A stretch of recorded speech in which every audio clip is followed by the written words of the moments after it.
Bom dia, senhoras e senhores. Sejam bem-vindos à teleconferência Divulgação dos Resultados do terceiro trimestre de 2021 da TIM SA. Informamos que este evento está sendo gravado e todos os participantes da teleconferência estarão apenas ouvindo durante a apresentação. O replay deste evento estará disponível no website da companhia após o encerramento.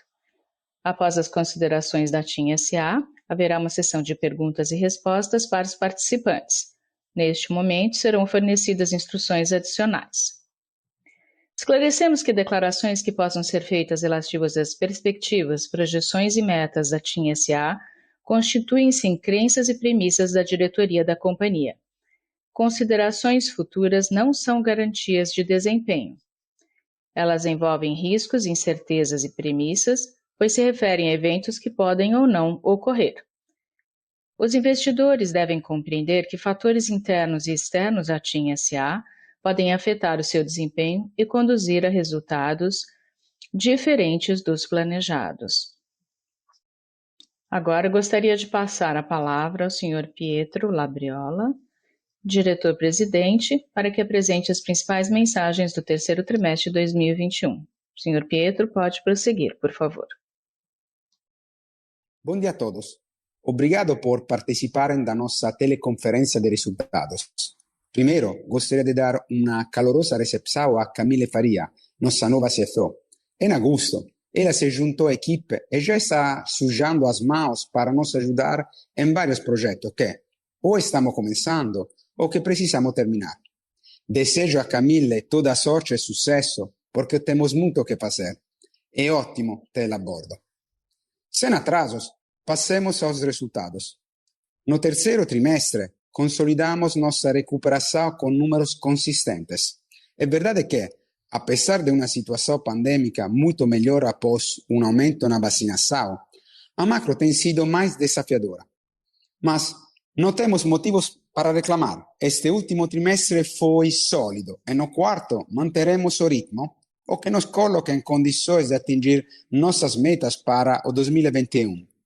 Além disso, os principais eventos, como o leilão da Spectro e a aprovação do acordo com a Oi, devem ocorrer até dezembro, abrindo caminho para um grande 2022.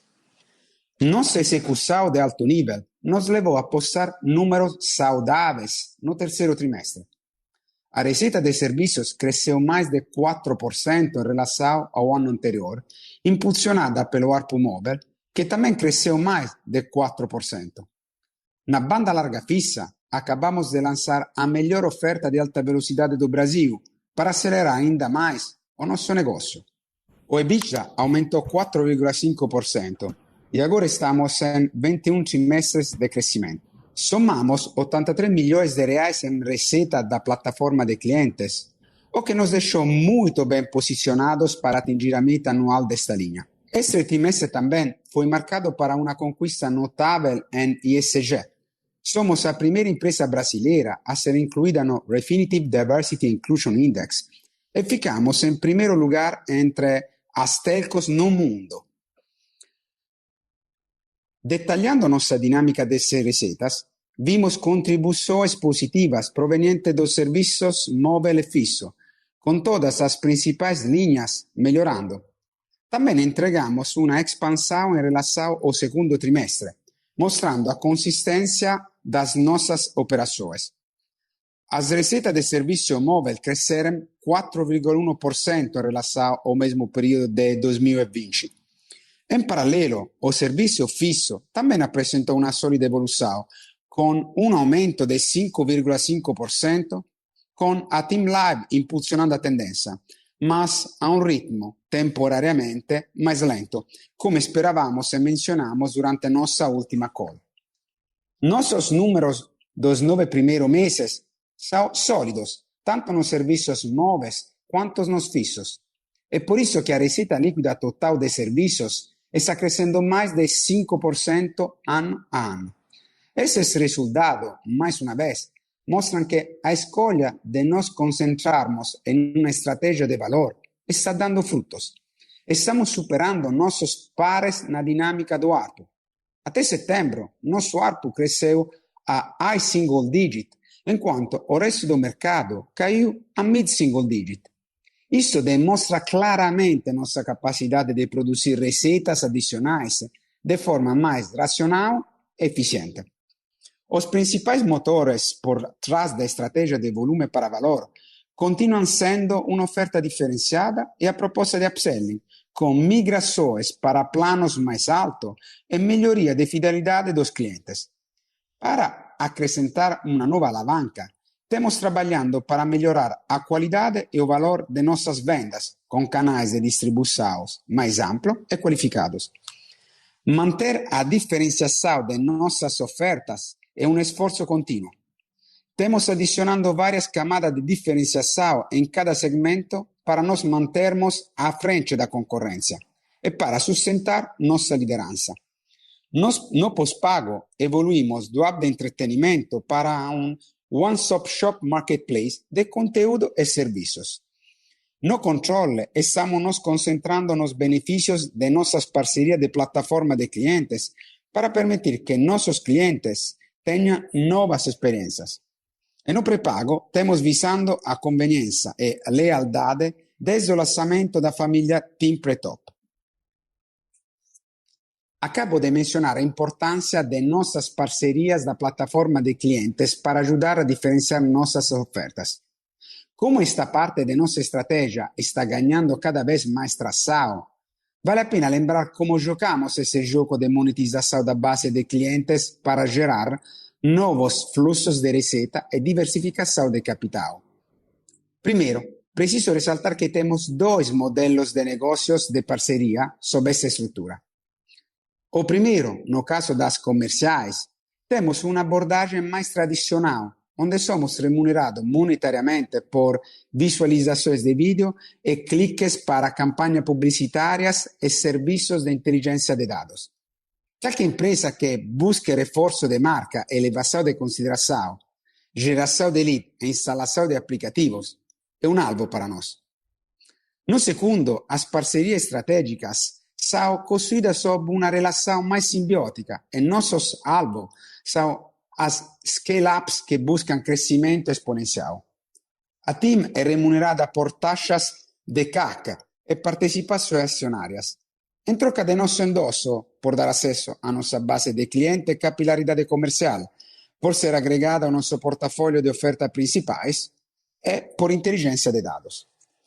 Ambos os modelos utilizam as plataformas Team Insights e Team Ads para atingir os clusters adequados dentro de nossa base e impactá-los através de canais durante sua jornada como cliente da TIM. Sob essa estrutura, listamos verticais que têm grandes oportunidades por estar mais diretamente conectados ao serviço de telefonia móvel e por ter uma valuation maior que as empresas de telecom. Já estamos operando em algumas delas, portanto, temos resultados claros a mostrar. Como mencionado anteriormente, totalizamos 83 milhões de reais em receita nos primeiros 9 meses do ano. A publicidade móvel está contribuindo com 26 milhões, enquanto os serviços financeiros de educação estão somando 57 milhões de reais. Ganhamos bônus de subscrição equivalente a uma participação acionária de cerca de 4% no Banco C6, após um número recorde de contas abertas. Em menos de 2 anos, mais de 5 milhões de clientes aceitaram uma oferta de nossos parceiros através do canal Steam. E multiplicamos por 10 os resultados de instalações de aplicativo entre setembro e janeiro. Continuamos trabalhando para crescer este ecossistema de parceiro de forma semelhante a uma firma de private equity. Portanto, estamos desenvolvendo múltiplas frentes. Por exemplo, as discussões com players locais de conteúdo se aceleraram. Essa parceria está sendo antecipando a outras que estão demorando mais para se materializar. Estamos na fase final de escolher um parceiro para as iniciativas de e-health, com 7 propostas sólidas sobre a mesa. As discussões sobre a carteira digital em marketplace estão demorando mais do que o esperado. Estamos refinando nossa abordagem considerando novas dinâmicas de mercado.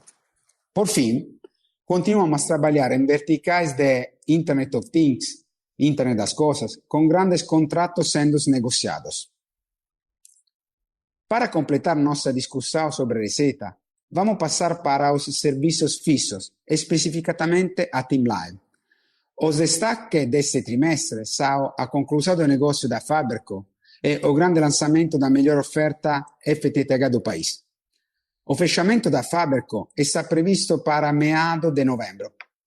Sob este acordo receberemos 1,1 bilhões de reais em secundária, com o veículo recebendo 600 milhões de reais como primária. A TIM permanecerá com 49% do capital. Lembrando que a lógica do negócio era acelerar a implantação da fibra.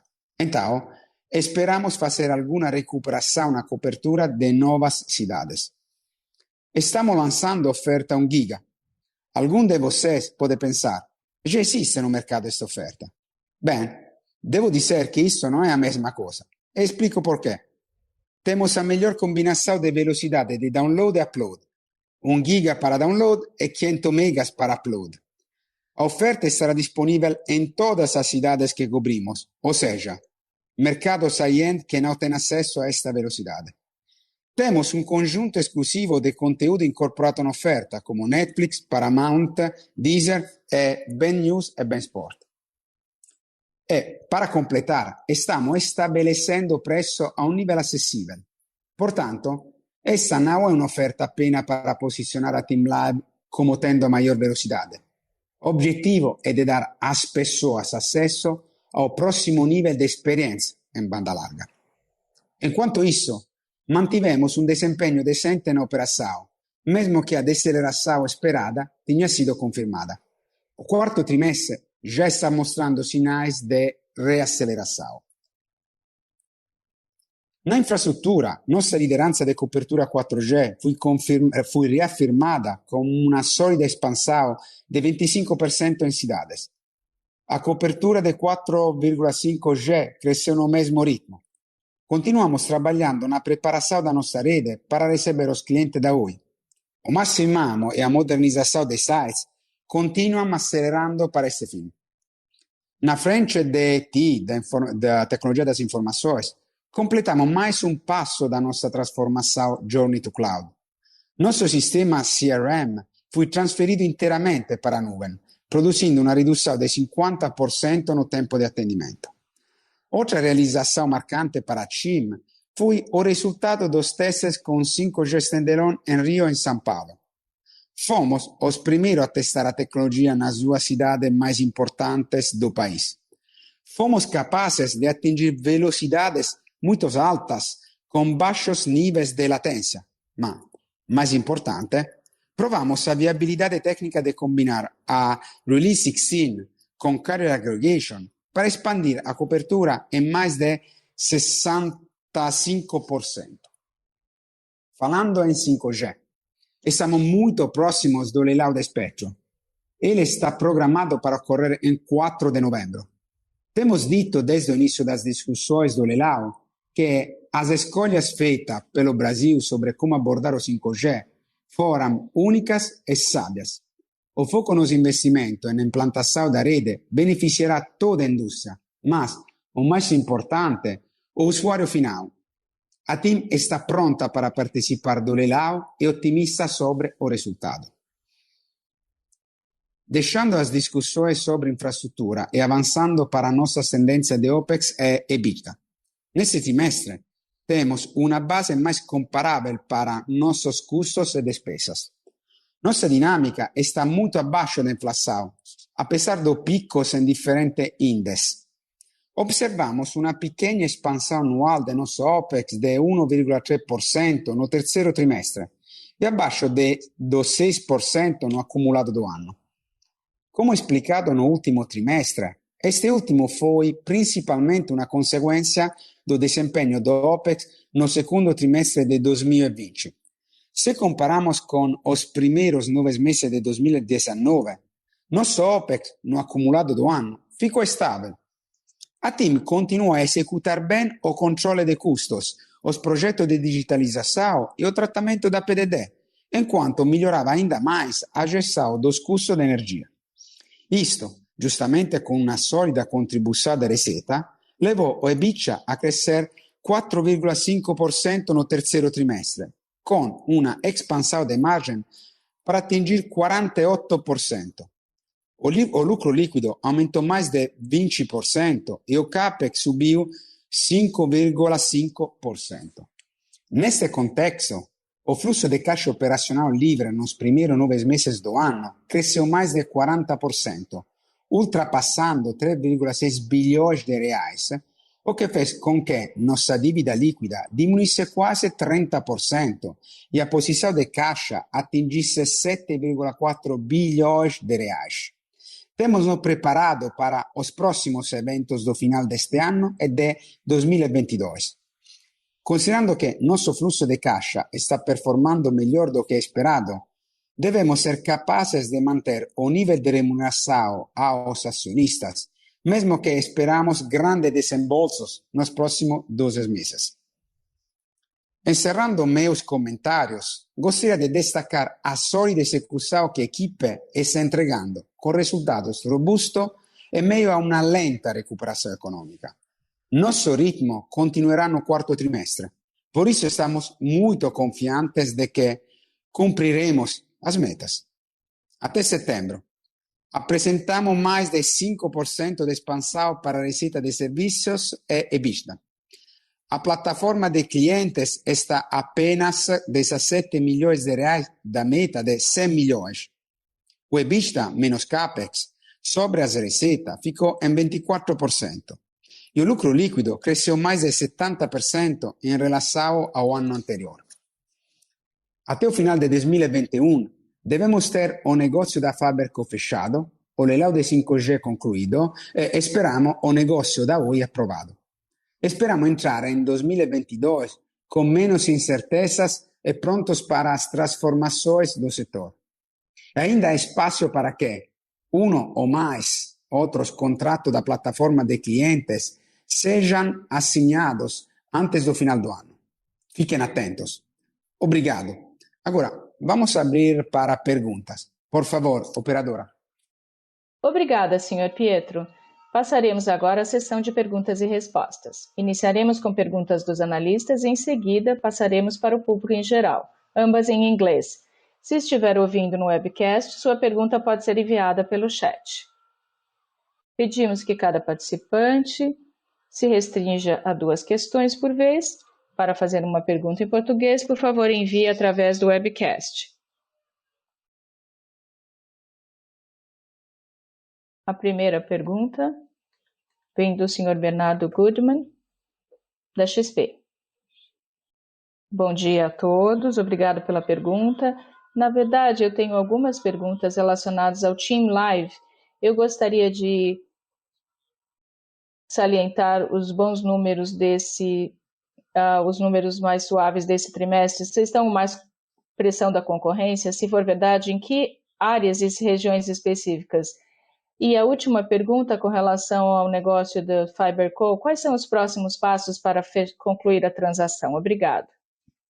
Obrigado, Bernardo. Vamos começar respondendo a segunda pergunta. Boas notícias. Eu perguntei ao Mário, mas o que está faltando é a aprovação do negócio pela Anatel. Se eu não estiver errado, o Mário comunicou que, se for confirmado, o Mário vai te dar ao vivo essa notícia. E aí, nós teremos o fechamento no dia 9 de novembro. Mário, sim, está correto. Ontem foi aprovado e hoje nós teremos a certificação dessa aprovação. Então, Bernardo, vamos voltar à primeira pergunta, que, digamos, é um pouquinho mais complexa. Em primeiro lugar, é preciso dizer que somos sempre transparentes com o mercado. Se você se lembrar, no segundo trimestre, no call, eu já expliquei para todos que as expectativas para este trimestre deveria ser um pouco menos positiva do que o anterior. E aconteceu exatamente o que nós esperávamos. quando você gerencia uma empresa, não deve descobrir as coisas ao vivo, mas sim planejar e entender os resultados. Como eu disse, esse trimestre, conforme mencionado no trimestre anterior, está mais fraco que o anterior, mas nós já vemos que o quarto trimestre mostra sinais de melhora e estamos quase com 2 dígitos e esperamos acelerar ainda mais com crescimento de 2 dígitos. O motivo pelo qual a nossa área de FTTC sofreu mais do que as outras, mas estamos acelerando também todas as atividades de brownfield, da migração de FTTC para FTTH, para permitir que possamos estar numa situação mais confortável. E o que é importante lembrar é o que nós mencionamos desde o segundo trimestre. Não há surpresa para ninguém, porque aconteceu exatamente o que falamos. Nós sabemos que estamos melhor que esperamos um 2022 melhor, porque no último trimestre lançamos a primeira oferta de 1 GB. E, como eu disse, tem gente que acha que essa não é uma oferta nova, mas é uma oferta real de 1 GB com 500 MB de upload. No lado da fibra, tudo está acontecendo, o fechamento vai ser no dia 9 de novembro e mostramos ao mercado que cumprimos o que falamos e nas operações já estamos nos recuperando. Muito claro, Pietro e Mário, muito obrigado. A próxima pergunta vem do senhor Diego Aragão, da Goldman Sachs. Bom dia, obrigado pela pergunta. A primeira pergunta está relacionada ao CAPEX. Mencionou, Pietro, que está fazendo investimentos para preparar a rede da TIM para o negócio da Oi. Eu gostaria de entender exatamente quais são esses investimentos e quanto foi investido até agora. A segunda pergunta está relacionada ao crédito de impostos. Você poderia comentar exatamente do que se trata? Se vocês esperam também mais desses créditos para o futuro? Vamos começar com a boa notícia primeiro. Eu agora depois passo a palavra à Camila para explicar a boa notícia com relação aos créditos tributários. Bom dia, Diego. Só para explicar um pouquinho o crédito tributário, teve uma boa decisão para excluir os juros sobre taxas. Não foi um caso nosso, mas sim que foi julgado. No nosso caso, quando o nosso caso estiver finalizado, nós teremos um alto valor recuperado em créditos tributários que já estarão no nosso balanço. Esperamos poder usar esses créditos tributários dentro de 1 ano. Por sim, é um efeito positivo de curto prazo. Muito obrigado, Camille. Eu vou deixar o Léo para dar mais detalhes, mas eu gostaria de acrescentar que 20% de CAPEX sobre a receita, 24%, porque, como declaramos no plano, uma parte do CAPEX, se eu não estiver errado, 300 ou 400 milhões de reais, estavam relacionados à preparação do negócio com a Oi. Também você pode calcular pro forma qual seria o nosso CAPEX real se não tivéssemos que gastar esse dinheiro na preparação. E, por fim, lembre-se, é importante salientar que possamos todos esses números em termos de EBITDA e CAPEX absorvendo toda a diferença relacionada à situação macro. Então, com a taxa cambial atual, absorvemos o impacto de 15 a 17 milhões de reais com relação à inflação, a bandeira vermelha. É importante deixar claro que é um aumento do preço da energia e, no geral, nós conseguimos compensar o aumento de custo relacionado à taxa cambial, à inflação e outras questões, quase 100 milhões de reais no ano. Ou seja, se não tivéssemos tido essa divergência do que foi planejado no início do ano, nosso retorno seria muito maior. Isso mostra a nossa capacidade de gerenciar as dificuldades e continuar entregando bom resultado na companhia. Bem, o que fizemos nesse ano foi preparar a rede para absorver o espectro que recebemos da Oi. Precisamos preparar os rádios, a parte eletrônica, para dar suporte ao nosso espectro e espectro da Oi. Então, eu preciso salientar que a maior parte do investimento para preparo da rede já foi feito esse ano. Então, no ano que vem, nós teremos a conclusão da negociação, receberemos o espectro e, com isso, poderemos dar suporte aos clientes que vêm da Oi. A segunda parte do investimento será para rearranjar as torres, porque precisamos, na segunda parte, desligar algumas torres da Oi para absorver outras torres na nossa rede. Mas a maior parte do investimento já foi feito esse ano. Isso é bom, porque de fato estamos absorvendo isso, como o Pietro mencionou, no CAPEX recorrente. Então, não esperamos um pico para o ano que vem na finalização da integração da Oi. Eu posso completar ainda a resposta do Léo. Nós investimos, diz Pietro, uma parte dos negócios, do dinheiro com a tecnologia Massive MIMO. Somos o primeiro player no Brasil com essa tecnologia que nos dá uma melhor eficiência. Por quê?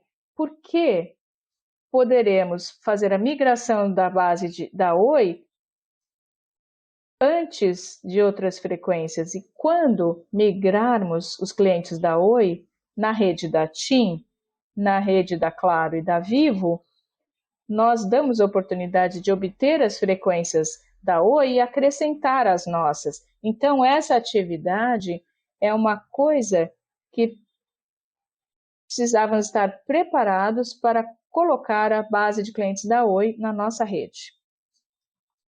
Está muito claro. Obrigado, Pietro e Léo. Só um follow-up rápido para o Léo. Alguma preocupação com essa falta de semicondutores que talvez esteja afetando as negociações com os fornecedores? Gostaria de saber se você está vendo algum impacto disso no seu plano. Obrigado. Não, Diego, até agora não tivemos nenhuma restrição em relação a isso. Ou qualquer atraso nas entregas. Não estamos sofrendo porque já planejamos isso antes. Então, eles estão entregando o que prometeram. O que podemos ver é que provavelmente em 2022, para o 5G, talvez, mas não só com relação à crise de semicondutores, mas sim em relação à demanda. Então, teremos que ser mais assertivos. Mas nós temos um plano de 2 anos, então fazemos todas as previsões com os fornecedores e eles estão entregando conforme prometido. Diego, às vezes nós temos a experiência de um pouco de atraso na entrega, isso no mercado como um todo. Então não foi um caso geral, foi uma coisa específica. Então não é uma coisa que está impactando a nossa estratégia. Ok, está muito claro. Obrigado, Pietro. Obrigado, Léo. A próxima pergunta vem do senhor Marcelo Santos, do JP Morgan. Bom dia, obrigado pelas perguntas. Eu tenho duas. A primeira seria um follow-up da pergunta do Bernardo sobre o Team Live. Eu estava lendo as anotações do segundo TRI, que estava bem claro que haveria uma desaceleração. Também comentaram que o crescimento da receita seria de 20% no início de 2022. Vocês ainda acham que 20% ou próximo desse valor é crível ou estarão um pouco mais cautelosos com relação a isso? A segunda pergunta é se poderiam fazer um comentário geral sobre a concorrência nos 3 segmentos, pós-pago, pré-pago e controle. Você poderia repetir a segunda pergunta, por favor? A segunda pergunta é sobre o ambiente competitivo em serviços móveis, se poderia comentar os principais segmentos, pré-pago, pós-pago e controle, por favor. Ok, vamos começar com a primeira pergunta. No ano que vem, eu disse que vamos reacelerar e conseguiremos entregar crescimento de 2 dígitos no ano que vem. Agora, estamos vendo se será próximo de 20%, mas com certeza será de 2 dígitos, talvez próximo de 20%. Mas vamos ver o que está acontecendo e a velocidade do 4 tri. Mas, como eu disse, vamos acelerar e, com certeza, acima de um crescimento de 2 dígitos. Com relação ao cenário da concorrência, o que está acontecendo no mercado? Eu acho e tentei responder várias perguntas que recebi. Graças a Deus, de alguma maneira, os 3 players do mercado estão com estratégias diferentes. Algumas mais relacionadas a volume e integração, outros muito mais com qualidade premium e a TIM que trabalha na inovação. Então, para evitar qualquer tipo de mal-entendido, o mercado está diferente porque cada um de nós tem um posicionamento específico. Nós somos inovadores, então nesse período a Claro está sofrendo um pouco mais, porque essas ofertas integradas fixo e móvel está encontrando um pouco mais de dificuldades para continuar. E eles estão também focando mais na ultra banda larga. E a Vivo, se eu não estiver errado, aumentou o seu preço recentemente. Então, principalmente em controle pós-pago. O que está acontecendo? Isso é importante também para explicar como podemos sustentar o crescimento do ARPU no próximo trimestre. Quando você vê pós-pago e controle, a quantidade de giga que colocamos nas ofertas é diferente. Então, quando o cliente quer e precisa de mais gigas, ou se quiser um nível mais alto de qualidade de serviço, ele pode migrar do controle para o pós-pago. E é exatamente isso que estamos fazendo nesse período, o que nos permite sustentar o crescimento do ARPU. No controle pós-pago. No pré-pago, nós tínhamos essa piscina onde estávamos pescando os clientes para o controle. Agora, o controle está se tornando a piscina onde pescamos os clientes que queremos passar do controle para o pós-pago. E, então, resumindo, o mercado está diferente, a nossa estratégia é diferente dos concorrentes e temos visto que vamos continuar a entregar o crescimento do ARPU. Quando passamos ao pré-pago, o pré-pago se mantém racional. A nossa performance é diferente da outra porque o que está acontecendo é que nós sempre declaramos que a nossa base de pré-pago é muito mais sensível à macroeconomia. Então, nós somos o player que apanhou mais com a Covid no segundo TRI e nós fomos o player que ganhou mais no terceiro TRI. Então, na comparação anual, neste TRI mostra que estamos numa área negativa, mas quando vemos na comparação trimestral, continuamos a crescer. Com relação à movimentação dos diferentes players, Vivo está aumentando o face value de 10 para 12 reais, e eu acho que também no pré-pago nós vemos sinais de racionalidade.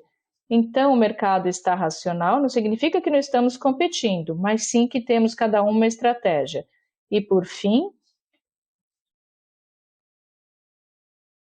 eu sempre repito que é preciso avaliar a TIM não só numa linha, mas sim no resultado, na performance geral, porque estamos entregando crescimento de receita, continuamos a aumentar o nosso EBITDA e mantemos o ritmo de 40%. é difícil achar no mercado um player tão completo como a TIM.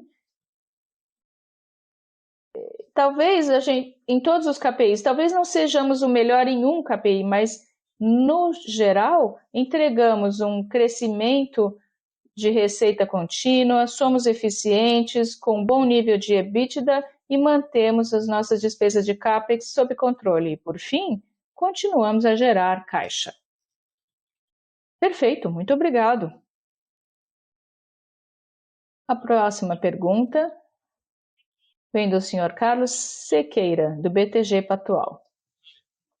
Olá, bom dia a todos, obrigado pela pergunta. Olá, Pietro, Camila, Léo. A primeira pergunta é sobre a estratégia de Fiberco. Eu queria saber se faria sentido para a TIM explorar outras alternativas para acelerar o negócio de fibra, talvez vendo oportunidades de fusão em centenas de outros provedores, ou aumentando a sua cobertura regional. Então, estava pensando se vocês consideram explorar outras alternativas para crescer mais rápido e aproveitar tudo o que está acontecendo na área de fibra. Essa é a primeira pergunta. Obrigado. Obrigado. Sim. Como eu disse, acho que somos o player no mercado com muito mais opções. Eu posso... Carlos, você pode desligar o microfone, por favor, porque estamos ouvindo o seu teclado. Então, como eu estava dizendo no outro call, nós somos o player com maior quantidade de opcionalidades. Esse é um mercado que mudou várias vezes e nós tivemos a oportunidade de acrescentar opcionalidades para mudar, é muito importante. Por exemplo, para a pergunta que você fez, nós podemos assinar um contrato também com outro player para usar uma outra infraestrutura para acelerar e aumentar a nossa estratégia de cobertura de fibra. Isso pode ser muito mais difícil para outro player. Então, eu posso assinar um acordo com Vidal, com a infra da Vivo. Eu poderia comprar alguma infraestrutura de alguma ESP. O que eu posso dizer que não está em nossa ideia comprar uma pequena ou grande ESP, porque, como eu disse várias vezes, o business deles é sustentável porque não é sustentável porque eles exploram uma vantagem fiscal que nós não podemos explorar. Então, às vezes você pode ter um desconto, alguém que não usa ICMS e que usa apenas outros impostos. Aí a vantagem competitiva em termos de preço de cerca de 50% é uma coisa que o mercado vai avaliar nos próximos anos, mas estamos abertos a discussões com outros players de infraestrutura, mas não estamos interessados em comprar a base de clientes de pequenas ISPs. Ok, Pietro, muito claro. Se eu puder fazer outra pergunta sobre outro assunto. Estamos todos esperando a aprovação do CAD, da transação da Oi, envolvendo os ativos móveis, e no dia 8 de novembro, né, é o prazo final. Você espera que eles anunciem essa decisão até 18 de novembro, que é o primeiro prazo, ou acha que vão estender isso até 2022? Você tem alguma ideia do que esperar do CAD? Bem, eu queria começar com a boa notícia. Eu não sei quantos de vocês tiveram a chance de verificar que durante a audiência pública, na comissão parlamentar, a Anatel. Então, durante a audiência pública, um representante da Anatel disse claramente que, do ponto de vista da Anatel, o negócio da Oi não tem nenhum problema, poderia ser aprovado. E essa é a boa notícia sobre a Anatel. Com relação ao CAD, eu continuo otimista, mas estamos numa situação em que eu não quero fazer muita pressão sobre uma instituição como o CAD para acelerar ou não, porque eu acho que eles estão fazendo o trabalho deles, estão analisando tudo, a posição da Anatel também ajuda a esclarecer o ponto de vista, porque é uma outra instituição, mas eu permaneço positivo com relação ao fato de que nós teremos, digamos, até o final do ano a aprovação. Mas eu acho que cabe a eles fazer o trabalho e a análise deles. Mas nossa posição continua positiva. Muito obrigado. A próxima pergunta vem do senhor Leonardo Olmos, do UBS. Bom dia a todos. Minha pergunta está relacionada ao aumento de receita de 15%. Você poderia falar um pouquinho mais sobre os clientes B2B, com relação aos projetos, ou quais as verticais que vocês pretendem implementar? No geral, poderiam dar um pouco sobre a receita incremental, uma visão geral? Leonardo, eu acho que a gente estava discutindo com a Camille, depois do leilão, talvez fosse útil se mostrássemos para todos vocês o resultado do leilão e por que o business case relacionado a cada uma das frequências que optamos por comprar. Claro que depois do dia 4 de novembro, nós teremos mais tempo para dar mais detalhes a vocês. Como eu mencionei também no call anterior, nós achamos que o 5G é uma boa oportunidade para otimizar o CAPEX da nossa rede, porque a tecnologia 5G você consegue agregar e aumentar o volume. Eu acho que o crescimento de dados, uma das linhas de monetização, é um elemento importante. Se eu não estiver errado, a antena do 5G consegue fazer um carry-on de 5 vezes comparado ao anterior. E com relação à receita, nós temos linhas diferentes. A primeira é o business tradicional, B2C, porque passagem do 3G para o 4G levou a um aumento do consumo de dados. Nós achamos que a passagem do 4G para o 5G também levará a um aumento do consumo de dados. Se a nossa largura de banda for controlada em termos do giga que colocamos dentro, isso dará uma oportunidade para upselling. Estamos esperando mais alguns meses para ver se haverá esse crescimento no tráfego de dados. Há duas áreas para B2B, agribusiness e fábricas, onde nós vemos o interesse dos diferentes players para trabalhar nessa área. Na área de agronegócio, avaliamos se talvez chegue um ponto que seja interessante criar uma nova empresa para explorar as oportunidades do agronegócio. Lembre-se que a Camille, no novo plano, estamos avaliando a criação de uma unidade de negócios interna para alocar valor em áreas de interesse. Uma dessas áreas é a IoT, Internet das Coisas, especialmente no agro. Mas eu vou dar a palavra ao Alberto para explicar um pouco mais. Olá, obrigado, Pietro. Sim, no B2C, a monetização de alto consumo de dados é o nosso principal foco, já foi descrito. Na nossa rede, nós temos um consumo médio de 5 GB por cliente. Cada vez que colocamos mais gigas, os clientes usam. Então, 5G será mais uma alavanca para que isso aconteça.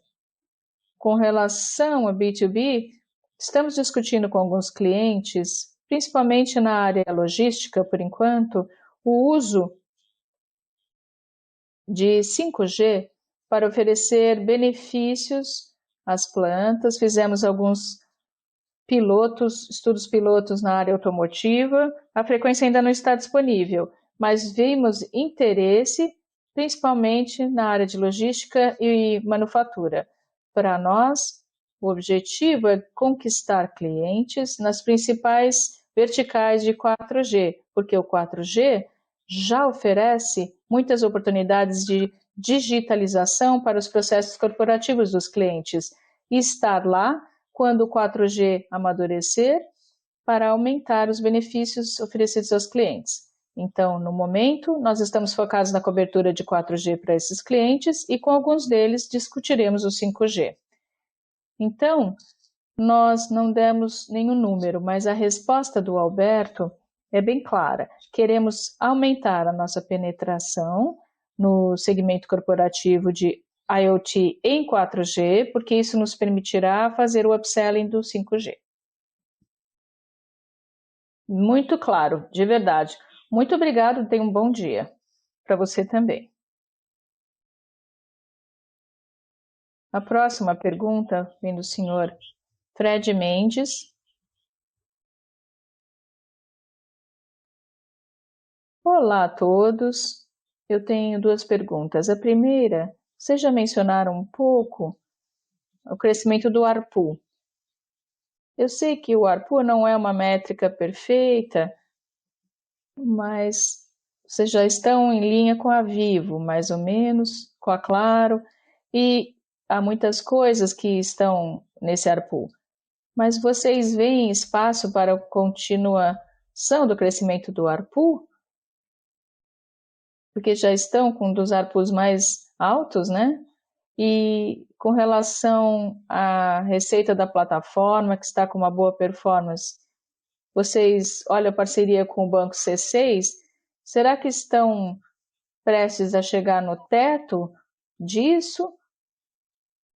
Ou essa tendência dos 2 últimos trimestres pode crescer ainda mais? Bom, com relação ao aumento do ARPU, sim, prevemos a oportunidade de continuar a ter esse crescimento. Lembre-se que no ano que vem nós temos que recuperar um pouco o preço em relação ao cliente, por causa da inflação desse ano. Fizemos um aumento de preços em março e naquela época usamos o índice inflacionário até março. No ano que vem, em março, já planejamos ter um aumento de preço junto com o aumento de consumo para recuperar a inflação.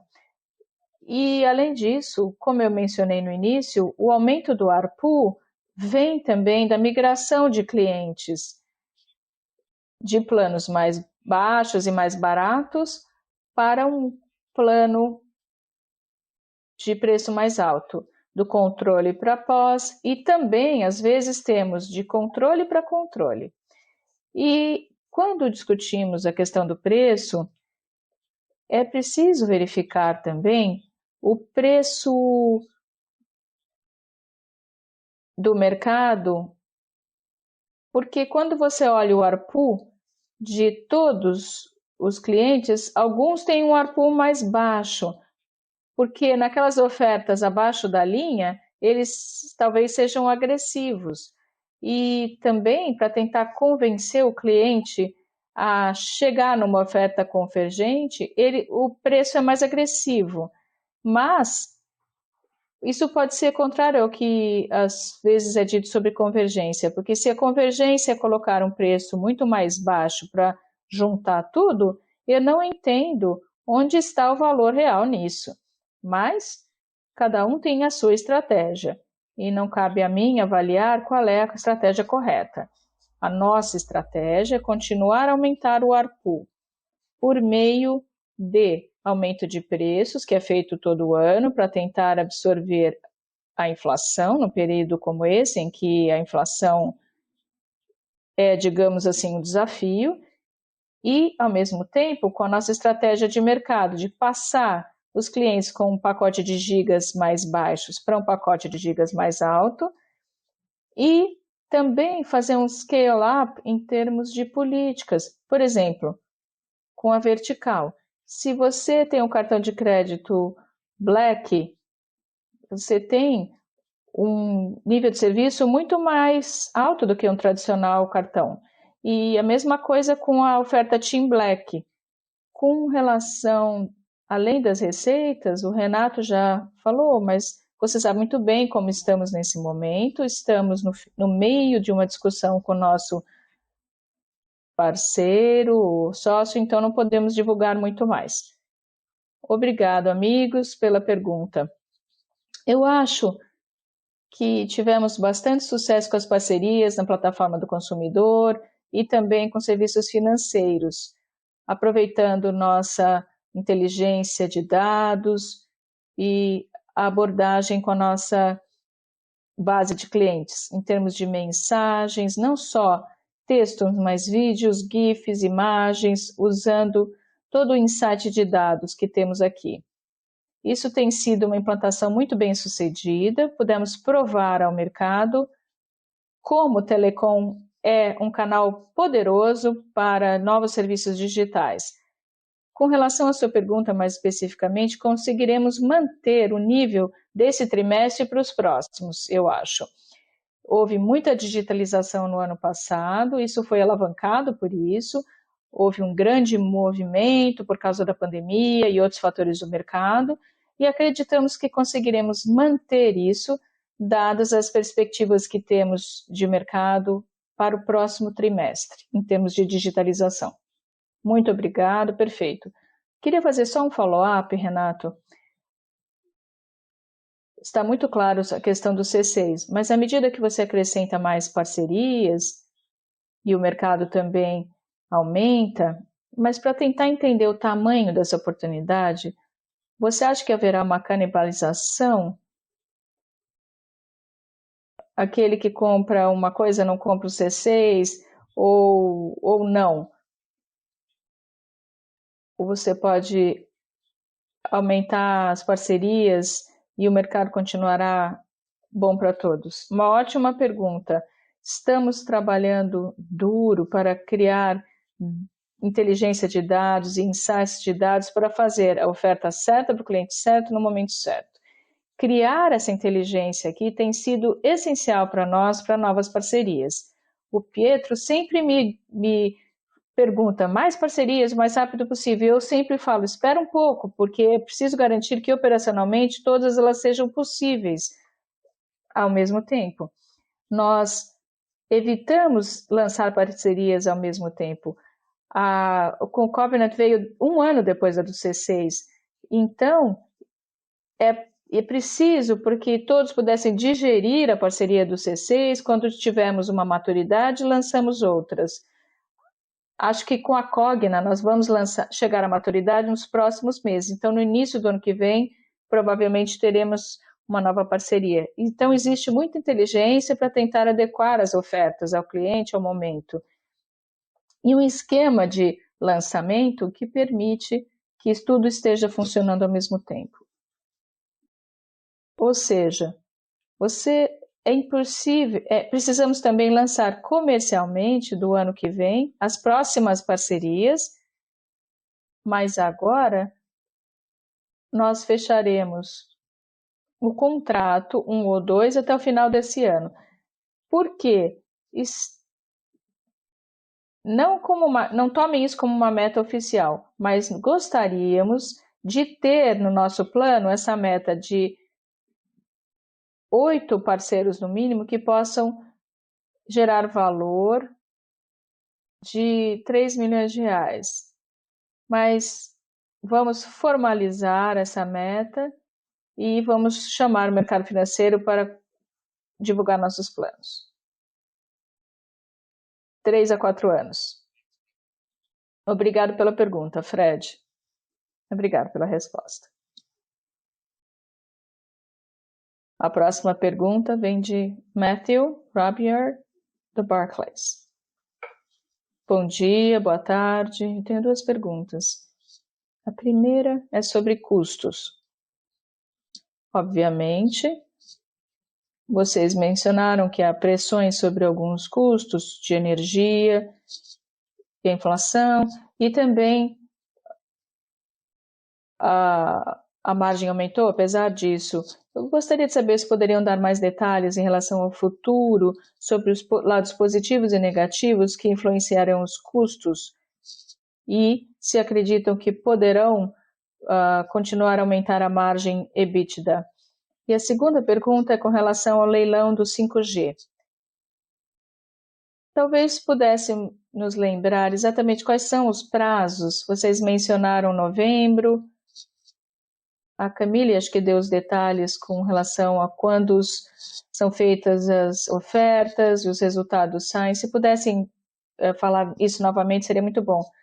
Olá, Matthew. Vamos começar com a pergunta mais simples.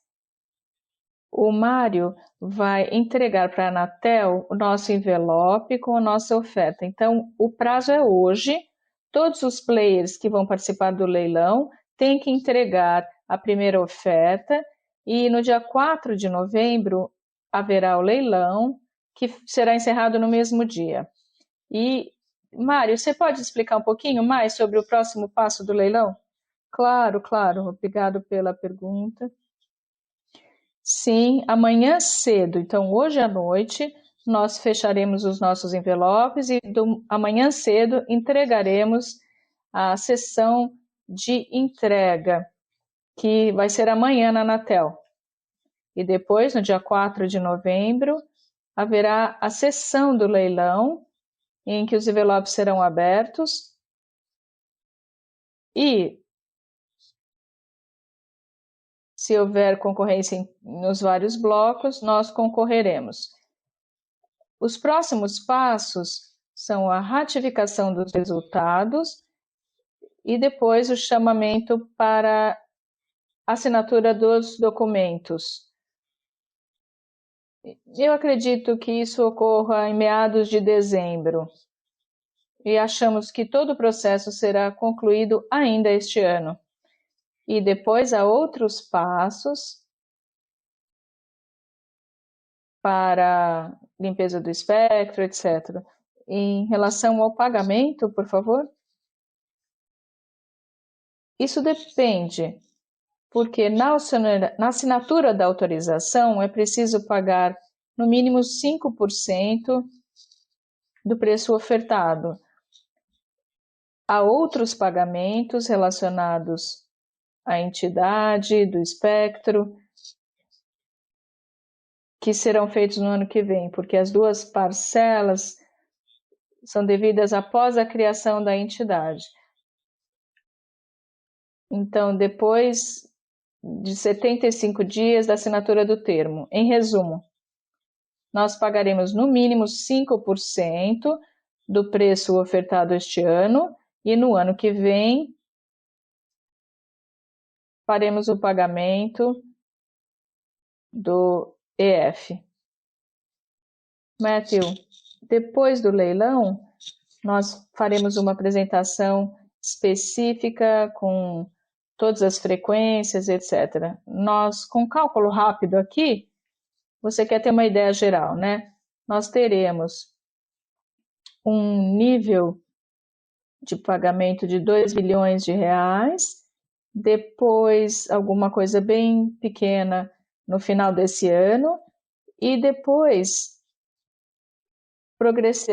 progrediremos, porque o leilão é feito de uma forma que você não paga as frequências, uma parte é paga com compromisso de billing. Então, a saída de caixa será durante os anos, até 2029. É diferente dos outros países europeus. O leilão brasileiro é um dos mais sábios do mercado, porque ele está muito mais focado na construção da rede e não no pagamento de dinheiro diretamente para o governo. E a Camille já disse que nós, no dia 4 de novembro, trabalharemos a partir dessa data para dar alguma ideia dos dispêndios de caixa e depois, assim que tivermos tudo, traremos os impactos no nosso plano trienal. E com relação à sua pergunta dos custos, está claro que teremos alguma pressão relacionada ao custo de energia e a taxa de inflação e também o impacto do câmbio. Mas, em relação à taxa de câmbio, o nosso departamento de compras fez um ótimo trabalho. Então, começamos agora a ter contratos em reais. Então, e não indexados ao dólar. Nós também fizemos isso com uma companhia internacional, não vou dar o nome, mas foi um ótimo trabalho que o Bruno está fazendo para reduzir a nossa exposição cambial. O contrato que nós ainda temos, que estão atrelados ao dólar,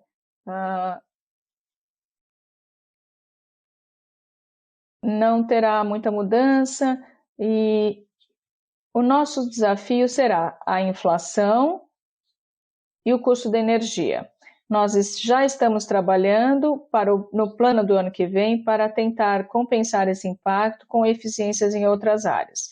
Por exemplo, estamos fazendo um ótimo trabalho de CRM, então reduzimos o tempo que os atendentes ficam no telefone com os clientes, porque, se você se lembrar, Matthew, nosso target é se tornar o melhor player do Brasil e não é só um slogan. Isso vai nos permitir, do lado da receita, justificar com o cliente um premium ou um prêmio mais alto comparado às ofertas mais baixas do mercado.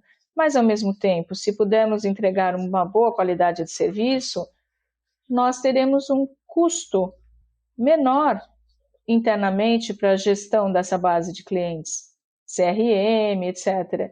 Então, essa é uma parte em que buscamos eficiências. Do outro lado, há 1 ou 2 anos, estávamos falando do outsourcing de processos internos para alavancar algumas áreas. Não esquecemos isso, não conseguimos prosseguir durante a pandemia porque era difícil de fazer isso, mas até o final deste ano assinaremos 3 ou 4 BPOs que nos permitirão ter uma base de custos melhor para o ano que vem. E por fim, quando você vê provisão para processos judiciais, o nosso departamento jurídico fez um ótimo trabalho nos últimos 2 anos para reduzir o número de litígios com a nossa base de clientes. Então, a nossa estratégia de volume para valor e para aumentar a qualidade dos serviços também está se pagando na área de custos.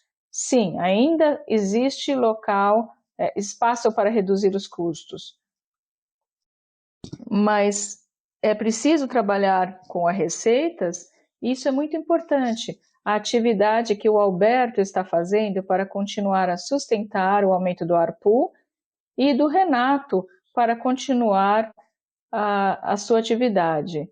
Mas estamos fazendo um ótimo trabalho que nos coloca numa ótima posição para administrar os desafios macro.